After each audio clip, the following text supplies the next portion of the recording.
Premier rendez-vous de notre journée sur le plateau TV de Pollutech Horizon 2013, la grande émission des innovations qui est consacrée aujourd'hui au thème de l'air. À mes côtés, bien sûr, Alain Delamette, le directeur des innovations de Pollutech, Cécile Clicquot de Green News Techno, qui va nous accompagner avec son expertise et nous dire un petit peu ce qu'on doit retenir des nouveautés, des tendances, enfin, contextualiser un petit peu la thématique de l'air. Et puis deux invités, les sociétés Rami et Environnement SA. Bonjour, bienvenue. Alain, bonjour. D'abord peut-être un point sur ce que vous avez constaté de plus, on va dire, remarquable dans le secteur de l'air, tant au niveau des innovations qui ont été présentées qu'au niveau des recherches qui sont actuellement menées dans les laboratoires. Alors, Georges, tout d'abord, je voudrais dire que le secteur de l'air n'est pas assez innovant. Sauf dans deux sous-secteurs, c'est-à-dire l'analyse et la filtration. Par contre, pour les autres secteurs, c'est-à-dire la prévention, il y a vraiment un manque criant de technologie. On n'a pas vu vraiment de rupture technologique dans le domaine de la pollution de l'air. Et ce n'est pas le seul fait de la France, hein, c'est au niveau mondial. Hein. Les grands pays industrialisés n'ont pas fait grand-chose. Bon. Pourtant, en termes de santé publique, la pollution de l'air, c'est un gouffre financier. On le sait très bien, lorsque quelqu'un est atteint d'un cancer des poumons ou bien de la vessie dû à la pollution de l'air, c'est des sommes considérables pour la société. Est-ce qu'une des raisons, ce n'est pas que finalement, bon, on contrôle plus facilement l'énergie, on peut améliorer l'efficacité énergétique, les déchets, c'est des flux qu'on contrôle, l'eau c'est pareil, l'eau, quelque part on peut aussi par les réseaux et les réseaux intelligents la contrôler, l'air c'est un tellement vaste chantier, notamment à cause des particules fines de diesel, si on prend cet exemple sur le transport, mais on pourrait prendre l'exemple de l'industrie, etc. Est-ce que c'est pas aussi pour ça qu'on agit peu? Oui, c'est pas un coût direct. Bon, lorsqu'on achète du pétrole, c'est cash. Donc là, bon, la pollution, l'effet, on le verra dans 20 ans. Et ce qui est étonnant, c'est que, par exemple, l'OMS vient de sortir, je lis, un communiqué de presse il y a du 17 octobre, la pollution de l'air extérieur est cancérigène selon l'OMS. Mais putain, ça fait 30 ans qu'on le sait. Mais ils vont dire ça maintenant? Non, mais vraiment, ils se foutent du monde. Je suis désolé. Mais... Et qu'est-ce qui a été fait de ce fait-là? Rien n'a été fait en termes de prévention. Alors, dernièrement, l'ADEME, heureusement, a publié un AMI, c'est-à-dire un appel à manifestation d'intérêt, qui en dit long d'ailleurs sur cette situation. Je reprends l'AMI. À ce titre, l'appel à projet connaissance, réduction, etc., pour objectif de faire émerger tous les projets de recherche et de développement orientés vers l'amélioration de la qualité de l'air intérieur et extérieur, en cohérence avec les actions de l'ADEME. Bon. Et on vous reprend, on dit les principaux polluants visés par cet appel d'offres sont les particules fines, les NOx, et particulièrement le NO2, les COV et l'ammoniac. Écoutez, c'est incroyable. On avait organisé à l'ADEME il y a 12 ans, je crois que c'est en 2001, une conférence qui s'appelle NOxConf. C'était une conférence internationale. Et depuis, rien n'a été fait. Rien. On voit pas. C'est vraiment très étonnant. D'autre part, vous avez d'autres types de pollution, de la pollution par les particules fines.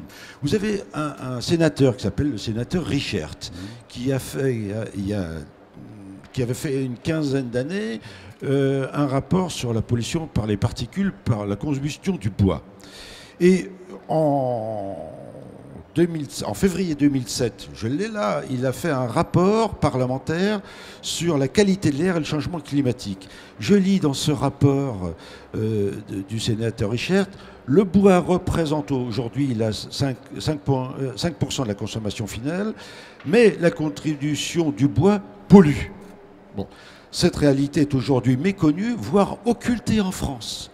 Alors, on occulte la pollution du bois en France, comme on a occulté la pollution par le nuage radioactif de Tchernobyl, c'est-à-dire qui s'arrête juste à la frontière, c'est-à-dire sur le Rhin. Ce que vous voulez dire par là, c'est que nos amis outre-Rhin mènent des politiques sur effectivement la pollution en Allemagne, en provoquée Suisse, par le il y a brûlage du justement bois. des réglementations là-dessus. Mais en France, qu'est-ce qu'on a fait? La réponse de la France a été flamme verte. Flamme verte, c'est pas sérieux. Non, c'est bien, mais c'est gentil. Sur la pollution pour les oxydes d'azote. Les oxydes d'azote, bon, tout le monde a conscience. Bon, il y a ce qu'on fait, on fait des mesures. Ah oui, on fait des mesures, on fait des statistiques. Et dès lors qu'il y a des points, des pics de pollution, on dit aux gens, ah non, restez chez vous, surtout, restez chez vous. Et alors, sur les personnes âgées surtout, et les enfants. Mais alors, restez chez vous, pour quoi faire? Pour avoir une pollution intérieure qui est encore supérieure à la pollution extérieure. Non, c'est pas sérieux. Non, mais il y a énormément de choses à faire. Et on peut, regardez, à Marseille, lorsqu'il y a un pic de pollution, qu'est-ce qu'on va vous dire? Oh, diminuez la vitesse de vos véhicules de 10 à l'heure. Mais vous êtes déjà dans les embouteillages, vous êtes déjà à 20 à l'heure. Écoutez. Oui, on constate bien à travers effectivement ces différents rapports qui ont jalonné enfin l'histoire effectivement de la lutte contre la pollution de l'air qu'on a du mal à prendre des décisions structurantes et même des décisions à petit niveau, comme par exemple le captage de CO2 sur des cheminées de maisons individuelles qui pourraient permettre déjà, ce serait vraiment microscopique comme solution. Les particules, oui. Oui. Et oui, des particules, pardon, pas de CO2. Les particules fines qui pourraient, déjà peut-être amener une partie de la solution, mais qui véritablement serait une action, comme je le disais, microscopique. Alors nous, on a un indicateur en ce qui concerne la situation de la France dans le domaine de la pollution de l'air. Ce sont les travaux de recherche qui sont effectués par les laboratoires de recherche publics. L'année dernière, on avait fait un appel justement à candidature dans le cadre des prix des techniques innovantes pour l'environnement. Vous savez combien on a reçu de réponses? 0. Bon, cette année, on en a 2 dans l'air. Oui, dans les autres secteurs, heureusement, ça marche bien. Mais cette année, on en a 2, dont 1. Ça fait 20 ans qu'on connaît les résultats, c'est-à-dire qu'on mesure les quantités de polluants qu'on reçoit sur les carottes et que l'on met dans les villes poussées sur les balcons des gens. C'est pas sérieux. Par contre, il y en a un qui s'est engagé sur les nanotechnologies, les nanoparticules. Alors ça, c'est un sujet d'avenir. Merci Alain pour ce premier élément de contexte. Cécile, on va essayer maintenant de se tourner vers le marché. Alors bon, il y a un contexte très noir, très négatif de la part d'Alain, mais très réaliste aussi, très lucide. Négatif, mais qui ouvre la porte. Non, et voilà, quand on n'est pas bon, ça c'est clair, on n'est pas bon, et je voulais rebondir là-dessus, parce que c'est vrai qu'on a été quand même mis en demeure par l'Europe sur les particules, également sur les stratégies, les mesures à prendre pour assurer la qualité de l'air. Donc là, on nous a bien mis dans le rouge, mais ça veut dire que si on n'est pas bon, ça veut dire qu'il y a des progrès, et ça veut dire qu'il y a un marché derrière. Donc c'est vrai qu'il faut le regarder aussi comme ça, mais c'est vrai que côté notamment traitement, on a un déficit, peut-être parce que dans les années 90, on a beaucoup mis l'accent sur les COV, d'ailleurs on a quasiment plus d'exposants COV, côté traitement des COV, parce que ça, on a fait pas mal de progrès, et tout ce qui est diffus, et on a un secteur qui est très atomisé, effectivement, le problème de l'air, c'est non seulement c'est diffus, mais en plus les causes sont atomisées, les acteurs sont atomisés, et ça c'est pas du tout facile à prendre en compte, et c'est peut-être ce qui explique cette difficulté à faire émerger, à structurer une filière. Air extérieur, air intérieur, Alain, en parler, est-ce qu'on pourrait prioriser quelque chose? Je ne crois pas, parce que je pense que d'abord, il y a énormément de transferts. Et j'irais même jusqu'à dire qu'il faut se soucier dans la même stratégie des sols, puisqu'il y avait encore hier soir une conférence sur un atelier, sur une méthodologie pour étudier le transfert des sols vers la maison, vers l'air intérieur. Donc c'est bien une approche systémique qu'il faut avoir. Il faut rappeler quand même un petit chiffre. Tous les jours, on ingurgite, quand on passe dans notre corps 12 000 litres d'air. Ça fait 14 kilos. Autant vous dire que vous ne mangez pas 14 kilos et vous ne buvez pas 14 kilos. Ça veut dire que c'est le premier impact sanitaire. c'est le premier contact sanitaire. Et ça, je pense qu'on oublie ce ratio. C'est la priorité des priorités, effectivement. Donc c'est un point très important. Le rappel à l'ordre, plus, je pense quand même, une montée de la sensibilisation, fait que même si on n'est encore pas très actif, moi je crois quand même qu'on est en train de retomber dans une certaine dynamique. On l'avait constaté il y a 2 ans, qu'il y avait une certaine dynamique quand même dans l'air qu'on n'avait pas connue depuis 4-5 ans. Donc cette sensibilisation, il y a une accélération quand même de l'offre, mais effectivement qui va tourner vers la mesure, les réseaux, etc. Et ça, c'est vrai que c'est sans doute la principale tendance. C'est que si on veut avoir des plans, on a quand même des plans qui ont été un plan d'urgence cette année, on a des révisions de plans de protection de l'air, donc là ça y est, on est reparti dans une dynamique, il y a un plan d'urgence aussi dans le domaine de l'air intérieur, et donc ça passe dans un premier temps par une amélioration de l'acquisition des connaissances, et c'est pour ça qu'effectivement, et on le voit tout à fait sur ce salon comme on l'avait déjà vu l'an dernier et il y a 2 ans particulièrement, une montée en puissance de l'offre en mesure, et cette offre elle va vers du plus vite, donc du temps réel si possible, du plus précis, on va descendre en seuil, et du plus petit, du plus portable pour aller au plus près, pour pouvoir le disséminer. Tout ça ajouté à des capacités de communication qu'on n'avait peut-être pas il y a quelques années, en termes de réseau, et de modélisation aussi. Donc tout ça, ces outils-là, c'est l'acquisition de connaissances, amélioration de la connaissance. Alors c'est vrai qu'on se dit... est-ce qu'on a encore besoin d'améliorer les connaissances? Eh bien en fait, oui, parce que on est en train de changer d'air quand même en matière de qualité de l'air. Le marché de l'air, il a toujours été tiré par la réglementation. Très, très, très, très longtemps. Et aujourd'hui, moi, j'ai la sensation quand même qu'on est en train de changer de mouvement et que cette recherche de précision, de rapidité, c'est pour faire autre chose avec les capteurs. Les capteurs doivent être... On ne va pas mesurer de l'air pour satisfaire le ministère de l'Environnement. C'est plus ça. On est en train de... D'ailleurs, les outils que vous développez et que d'autres développent pour baisser ce seuil de précision, cette rapidité, c'est pour faire du monitoring, c'est pour faire du pilotage de process. Et là, on rentre dans un cercle vertueux. C'est-à-dire qu'au lieu de mettre des énormes systèmes de traitement où effectivement les offres, la technologie n'évolue pas très vite, eh ben on va anticiper en gérant mieux l'incinérateur, en suivant les NOx de manière plus précise, on va pouvoir prendre des décisions de pilotage des installations, de combustion, d'incinération, etc. Et on va aussi pouvoir à terme faire des gestions de moteurs, je pense dans l'automobile, avec des pilotages c'est la sortie qui nous dira comment le moteur doit fonctionner. Et tout ça, ça va aller vers le mieux. Au lieu de traiter, on va faire de l'éco-conception, on va faire de la technologie propre. Et ça passe par l'acquisition de connaissances. Donc c'est très très important, cette baisse de seuil, cette baisse de rapidité. Moi je crois que c'est vraiment le cœur de la tendance actuelle. Un mot sur les nanotechnologies, les nanoparticules dont parlait Alain. Oui, alors les nanos, d'abord j'aimerais bien quand même qu'on rappelle que les nanotechnologies vont être un énorme atout, non seulement de marché, mais un atout environnemental aussi.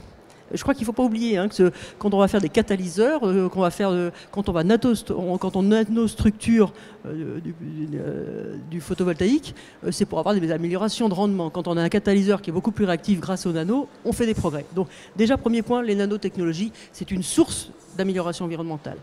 Mais effectivement, on en produit, je crois, 500 000 tonnes. C'est le rapport de cette semaine, là, 500 000 tonnes par an. Donc il faut prendre en compte les aspects risques. Alors d'abord, les nanos, il faut peut-être savoir les utiliser à bon escient déjà. Il y a des moments où on n'est pas obligé de descendre au niveau de nano pour avoir le même effet. Donc ça, c'est tout un aspect de stratégie industrielle. Si on peut s'arrêter un petit peu au-dessus, c'est peut-être pas la peine de prendre le risque que ça aille très loin. Deuxièmement, l'INERIS, notamment, a tout un référentiel de bonnes pratiques, est en train de certifier les équipements de protection individuelle. Le gros problème, c'est quand même les gens qui travaillent dans le secteur, soyons clairs. Et puis, il y a des progrès technologiques qui font qu'on arrive à traiter chimiquement les surfaces de nanoparticules pour qu'elles n'aient pas le même caractère inflammatoire. Donc, on est la partie positive sans le risque physiologique. On a aussi des techniques de production de nanos qui, au lieu de on les fasse par broyage, ce qui est un risque de diffusion de beaucoup de particules, on les fait par croissance, on le fait dans l'autre sens. Voilà, donc il y a tout un champ d'innovation. La seule chose, et je crois que c'est encore l'aspect métrologie est encore difficile. Parce que quand c'est tout petit, on ne peut pas les peser. Hein, donc il faut développer de l'optique, il faut développer des nouvelles technologies. Mais bon, voilà, je crois qu'il faut l'intégrer dans la problématique particule en général. Toutes les particules descendent de taille. Hein. On a des meilleures combustions dans les moteurs, les particules, la taille descend, les tailles descendent. Donc vraiment, je crois, c'est vraiment dans une stratégie particules qu'il faut pas les sortir, il faut avoir la même stratégie. Et après, effectivement, avoir les outils. Merci Cécile Clicquot. Alors Alain, nous allons en venir à nos deux émissions, enfin nos deux amis, pardon, deux entreprises qui ont accepté de venir sur ce plateau pour illustrer cette grande émission R. L'entreprise Rami et puis Environnement SA qu'on connaît, qu'on reçoit régulièrement sur ce plateau. Dites-moi un petit peu ce qui a guidé votre choix. Alors, l'entreprise Rami, elle présente un produit qui sensibilise au bruit. C'est la première fois qu'on voit ça, il faut dire. C'est un outil qui maintenant devrait être installé par exemple dans les écoles, dans tous les lieux publics, pour sensibiliser absolument au bruit. Le bruit, c'est une pollution et considérée d'ailleurs comme une pollution très importante par tous ceux qui travaillent. Et il y a eu une enquête dernièrement, 52% des gens qui travaillent, y compris dans les bureaux, considèrent que la pollution, la pire des pollutions pour eux, c'est le bruit. Bon. Et le bruit, c'est tout un tas de problèmes de voisinage, c'est des maladies. On va avoir bientôt une génération de gens qui vont être sourds très tôt. Parce que, notamment chez les jeunes qui ont des Walkman et tout ça, avec des nombres de décibels pas possibles. Et le produit de Rami, justement, c'est le produit de sensibilisation à la pollution par le bruit. Alors, si je vous comprends bien, c'est que quand on roule maintenant sur les routes, dans des routes départementales ou dans des lotissements ou dans des voies effectivement à circulation régulée, on a des petits panneaux qui nous disent ben voilà, il ne faut pas dépasser 50 km/h ou 30 km/h. On va ouvrir le micro marron. On peut imaginer que demain, on aura des petits panneaux LED qui nous diront attention, plus de 80 dB. Oui, c'est ça. C'était c'était le sensibiliser parce que finalement, nous, on est dans le domaine audio depuis une trentaine d'années. Donc, on réalise des afficheurs de ce type-là. Mais la complexité, c'est que le son, c'est très difficile à mesurer. Et d'autre part, c'est une échelle logarithmique. C'est-à-dire parfois, en dépouillant des historiques, les gens étaient limités, pour prendre un exemple, à 100 dB. On regardait sur l'historique, on arrivait à 103 dB. Donc pour eux, c'était pas très grave, ça faisait 3%. Mais c'est pas du tout. 3 dB, ça fait 2 fois la puissance. Comme 10 dB, ça fait 10 fois. Donc après, on s'est dit, finalement, il faut peut-être faire un afficheur de ce type-là pour dire, en fait, type smiley, en fait. Là, on est en dessous du seuil de ce qu'on appelle le seuil de consigne, c'est le niveau maximum. On va ensuite s'approcher du seuil à ne pas dépasser. Et dès qu'on le dépasse, à ce moment-là, on a celui-ci. Voilà, je vous le donne. On va montrer celui-là d'abord, donc qui est effectivement, on n'est pas loin On n'est pas loin du niveau maximum. Et là, le smiley, il n'est pas content du tout. Il n'est pas content du tout, il fait la grimace et il clignote en plus pour avertir, et en rouge en fait. Alors ça, on peut le voir dans quelles installations Alain parlait des écoles, des bureaux. À tous les endroits où le bruit est, ça peut être les open space, ça peut être bien sûr les écoles, les préaux, les bibliothèques. Il y a une réglementation là-dessus ? Alors, il y a des réglementations depuis 1998 sur les lieux diffusant de la musique amplifiée. C'est oui, le décret de 98, les 105 dB en discothèque. Il y a aussi une réglementation par rapport au bruit de musique amplifiée pour le voisinage. C'est-à-dire mettons dans les métropoles à Paris, le bar qui va diffuser en fait une musique, chez le voisin, on ne doit pas dépasser un certain niveau. Il y a une réglementation en usine, il ne faut pas dépasser 85 de mémoire, mais c'est sur sur un temps de 8 heures. Parce qu'il faut bien savoir, c'est qu'il n'y a pas que le niveau sonore maximum qui joue, il y a aussi la durée d'exposition. Et alors, ces capteurs-là de niveau sonore, de pollution sonore, ils sont fiables? C'est-à-dire, j'imagine qu'ils sont fiables, mais ils se basent sur quels critères? C'est-à-dire, qu'est-ce qu'ils enregistrent? Qu'est-ce qu'ils captent exactement? Il y a un bruit de fond ou des bruits particuliers? Alors, d'une part, c'est un capteur, ce qu'on appelle omnidirectionnel, donc il va prendre tous les bruits. D'autre part, le capteur, on peut le dissocier, on peut soit le rendre sur l'affichage, on peut le dissocier. C'est-à-dire qu'on peut faire la captation à un endroit différent de la visualisation. Ce qui peut être intéressant. En gros, et pour simplifier, il a à peu près la même, je dirais, le même niveau de perception que l'oreille humaine, quoi. Ah, tout à fait. D'accord. Et le même niveau de qualité que presque un sonomètre. Hein. Sauf que la machine, elle n'est pas stressée, c'est l'avantage. C'est ça. Alors, est-ce qu'on peut installer ce matériel facilement? Voilà, c'est ça. Bah, sans problème, il suffit de savoir percer 2 trous. Oui, donc même moi j'arrive. C'est compliqué. Donc il suffit de le placer. Et après, là, en fait, là on peut voir d'ailleurs. Faites voir. On a fait en sorte de ne pas utiliser de PC ou d'ordinateur pour que ce soit... Il n'y a pas de processeur dedans. Ah, si, tout à fait. Oui. Il y a un calcul parce qu'en fait, on va pouvoir mesurer aussi la durée d'exposition. Donc c'est ce qu'on appelle le LEC, en fait. Le LEC, LEC, Level Equivalent en anglais, pour ne pas la citer. Et donc on peut faire jusqu'à 1 heure, par exemple. C'est made in France, mais c'est marqué en anglais quand même. Oui, bah, oui on exporte 40% de nos produits, alors. Je vous taquine, Mais vous avez raison. Bon, enfin, et puis faut un petit peu éduquer les Français aussi à parler anglais. Oui, parce qu'ils en ont besoin, et moi le premier. Et la durée d'exposition, c'est important ce que vous disiez. C'est fait qu'on peut savoir aussi combien de temps on a été exposé à ce niveau sonore. Il y a des recherches là-dessus, par exemple en discothèque, où le niveau il est de 105 dB maximum, c'était sur 10 minutes, et déjà il va peut-être diminuer à 100. Mais en fait, après, en fonction de la durée d'exposition dans la discothèque, ils ont droit à un quart d'heure, une demi-heure ou pas, avec des zones de repos un petit peu comme en... Alors, oui, vas-y, Cécile. Ce que je trouve aussi très intéressant, c'est qu'on est exactement dans la même tendance que sur la problématique de la qualité de l'air. Il faut aussi utiliser ces capteurs pour diffuser, pour mettre en réseau, pour avoir une vraie stratégie de diffuser d'informations, mais également d'action. Et ça, c'est vrai que c'est ça qui va faire aller dans le bon sens. Et ça, c'est le côté réseau. On voit que l'ère de la communication, d'arriver à avoir des systèmes communicants qui ne consomment pas trop, parce qu'après, il ne faut pas non plus... oui, mais ça, c'est du LED, donc c'est vraiment, je pense, c'est une consommation... Ah oui, c'est la radio qui consomme. C'est quand vous devez émettre. Voilà. Donc, mais c'est vrai que sur certains systèmes... Et c'est vrai que c'est très complémentaire. On voit des systèmes, et quand on installe un truc comme ça, finalement, on peut mutualiser et avoir des systèmes, après, qui vont avoir le capteur d'air à côté. Ouais. On voit des stratégies de collectivité vraiment dans ce sens-là. Et ça veut dire que derrière, on sait que effectivement, c'est le problème économique dont on parlait tout à l'heure. L'impact, il est sociétal. C'est-à-dire, en gros, c'est nos impôts qui vont payer les malades. Mais il va falloir trouver ce modèle économique pour ce côté économique, pour ce côté amortissement. Quand il y a un process, il n'y a pas de problème. On fait des économies sur le charbon actif. Bon, ça peut aller très vite.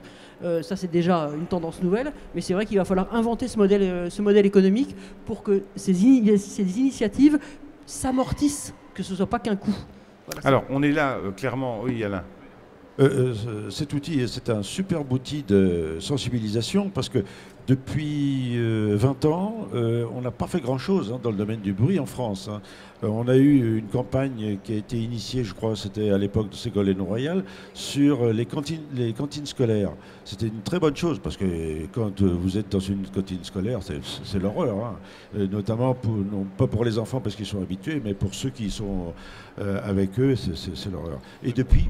Oui, mais depuis, il n'y a pas grand-chose. On est dans le domaine de la santé publique. Une dernière question. Un industriel qui installerait ça dans son usine et qui, par le constat simple de votre petit smiley qui sourit ou qui fait la gueule, pour faire simple, est-ce qu'il ne s'exposerait pas, via les comités CHSCT, à une procédure? Alors, il existe des réglementations, mais voilà, est-ce que le frein est peut-être là? C'est-à-dire qu'on peut constater qu'il y a effectivement un niveau sonore trop important, mais si derrière ça déclenche au niveau du personnel, des représentants du personnel, eh bien l'envie de dire on va vous faire fermer l'usine, ou voilà, j'essaie de me faire un peu l'avocat du diable, parce que en fait, est-ce que c'est pas un argument ou un contre-argument qu'on peut vous exposer?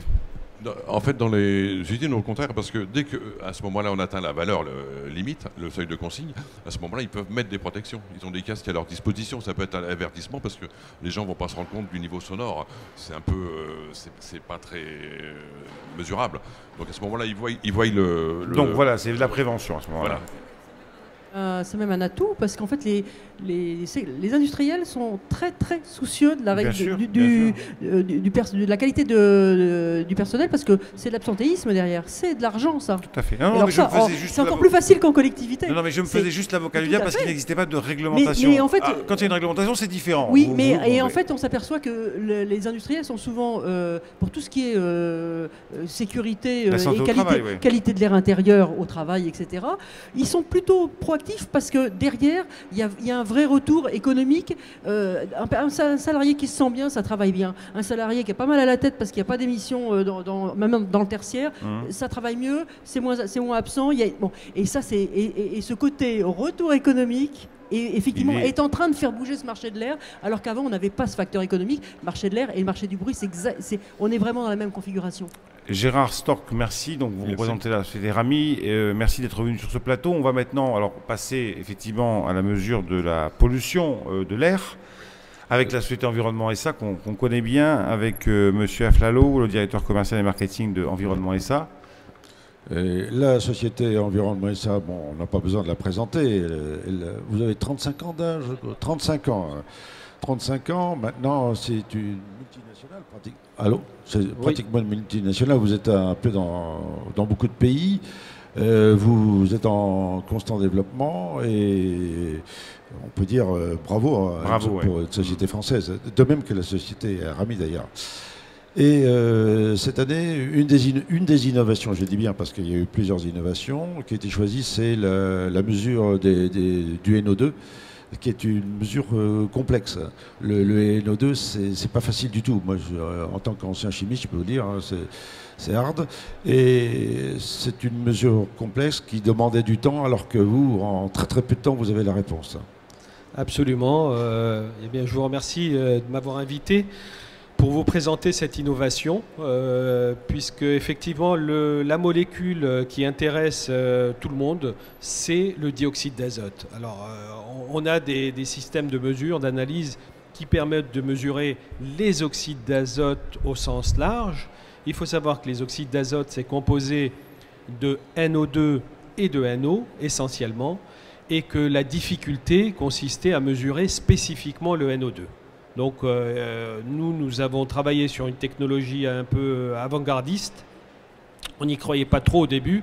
Et puis finalement, on y a réussi. On a adapté une technologie qui au départ était une technologie de recherche et développement pour la simplifier et la rendre accessible pour du monitoring. Et là, je rejoins le discours de Cécile. C'est effectivement ce que l'on souhaite aujourd'hui, faire du monitoring, donc du temps réel, des temps de réponse extrêmement courts, et puis une spécificité. Parce que jusqu'à présent, on n'arrivait pas à mesurer directement cette fameuse molécule de dioxyde d'azote, mais on passait par des méthodes alternatives. Qui est produite, on peut le préciser, qu'on trouve à quel endroit? Alors, le dioxyde d'azote, j'ai quelques planches qui vont circuler.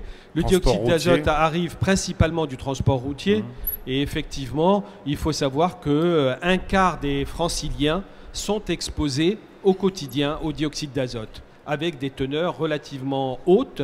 L'OMS et l'Europe a fixé une limite à 40 microgrammes par mètre cube en moyenne annuelle. Cécile l'a rappelé tout à l'heure, on a été rappelé à l'ordre par l'Europe puisque à plusieurs reprises cette valeur limite a été dépassée. Voilà. On pourrait miniaturiser jusqu'à utiliser ce type de capteur, notamment dans l'automobile, pour mieux gérer la combustion, du moteur et baisser ses NOx. Alors, il faut savoir qu'on a déjà miniaturisé cette technologie, puisqu'au départ, c'était un appareil qui était constitué d'une chambre optique, d'un PC complet, et puis toute une technologie mécanique autour. Donc, ça faisait un volume de l'ordre du mètre cube. Et on arrive aujourd'hui à un petit appareil qui fait 19 pouces, qui pèse à peine 10 kilos. Donc il y a déjà eu une première miniaturisation. Effectivement, on est en train de penser au marché automobile pour équiper effectivement les habitacles des véhicules Et là, ça ne sera peut-être pas cette technologie qui sera choisie, parce que c'est une technologie qui est relativement chère. Et dès qu'on parle du marché automobile, il faut qu'on cherche à réduire les prix. On est baissier, effectivement. Exact. Alors, quelle application concrète en dehors de ce marché de l'automobile espérez-vous? Alors là, on a des applications extrêmement variées. Il faut savoir que cet appareil, il a été développé en un temps record, hein, puisque on a eu l'aide de l'ADEME pour mettre au point cette technologie. Et on a développé cet appareil en une année, grosso modo. On l'a également fait homologuer, certifié. À la fois, vous l'avez rappelé, nous sommes une multinationale. En réalité, sur ce secteur d'activité qui est la qualité de l'air, on exporte plus de 95% de nos produits hors de France. Et donc, il est impératif d'avoir une certification, une homologation de ces équipements, à la fois par l'Agence de protection de l'environnement américaine, mais également par l'Europe.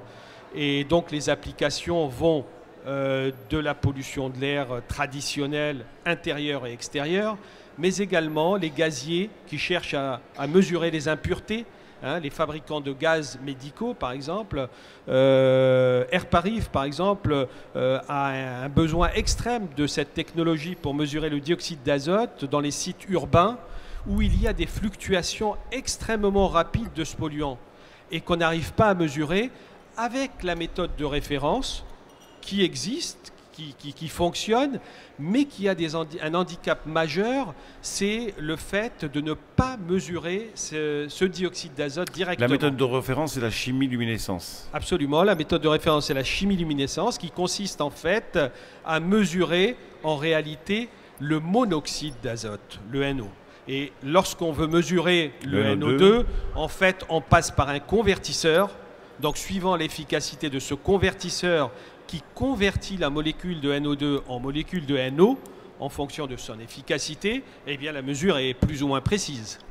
C'est-à-dire qu'on n'utilise plus d'ozone pour oxyder le monoxyde d'azote, c'est ça? Absolument, Oui. on n'utilise plus d'ozone, on est sur de la spectrométrie, donc c'est un nom un petit peu barbare qui s'appelle le décalage de phase induit, donc c'est de l'optique, on va irradier une molécule dans un échantillon par une source lumineuse à une certaine longueur d'onde et on va mesurer le décalage de phase lorsque la molécule de NO2 passe. Donc c'est un petit peu oui, barbare. On ne va pas rentrer dans la technique, mais on a vu effectivement l'appareil à plusieurs reprises. Moi, j'aimerais vous interroger sur le premier sujet qu'on a abordé au départ de cette émission, parce que vous êtes dans le domaine de l'air depuis, Alain l'a rappelé, 35 ans pour un événement SA, et vous vous êtes développé sur cette thématique-là, avec des réussites qu'on connaît. Quelle est justement votre vision des politiques publiques menées en France sur cette problématique de la qualité de l'air, sachant qu'on est sur un problème de santé publique majeur et que, si j'en crois ce que disaient Cécile et Alain, ben, on ne fait pas grand-chose. Alors, on fait pas assez. Je suis pas totalement d'accord. On fait quand même pas mal de choses. Hein. Que ça soit aux États-Unis, comme en France, comme en Europe, on fait quand même pas mal de choses. En particulier, il y a eu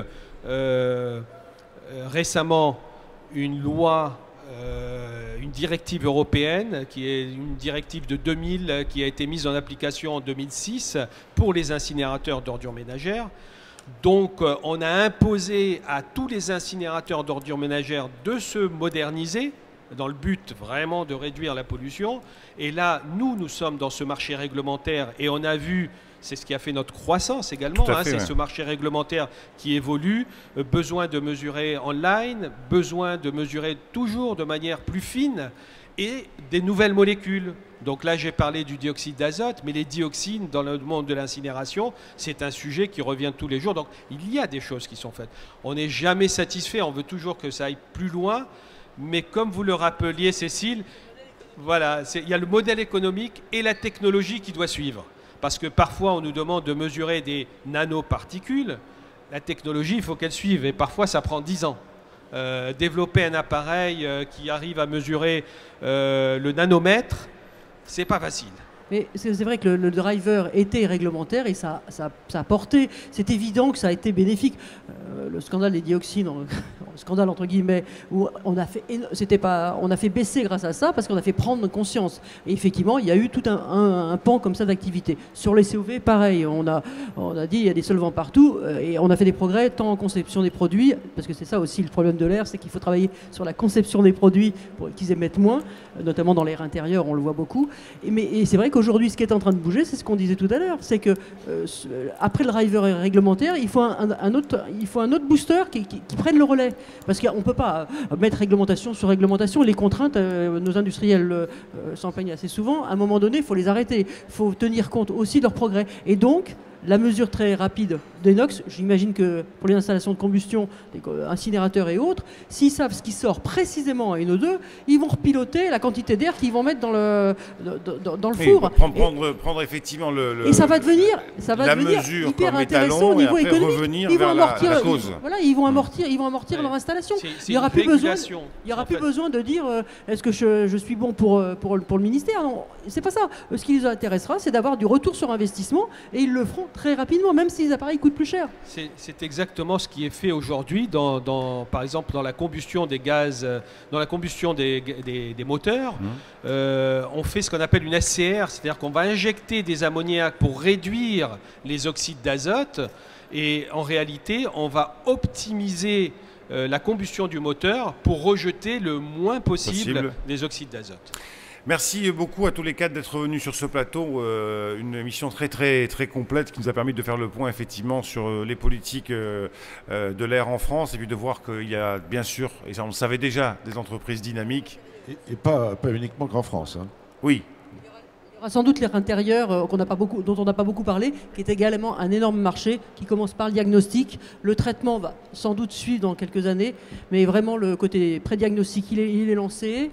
Donc pareil, c'est pour ça que vraiment la mesure... je suis d'accord. Une filiale Cairpol qui est extrêmement innovante également dans ce secteur-là, et on met dans la même philosophie. Dans la pollution intérieure, effectivement, il y a vraiment beaucoup de choses à faire, hein, puisque les réglementations sont en train de se mettre en place, et on y travaille. Un petit peu en secret, mais on y travaille de manière acharnée sur certains polluants qui risquent d'être réglementés très prochainement. Qui sont très médiatisés, hein, le formaldéhyde, le dioxyde de carbone, les PM2.5, voilà. Donc on y travaille. D'ailleurs, je signale que durant toute la semaine de Polytech, nous avons tweeté des informations de qualité de l'air à l'intérieur du bâtiment, hein, donc un indice de confinement.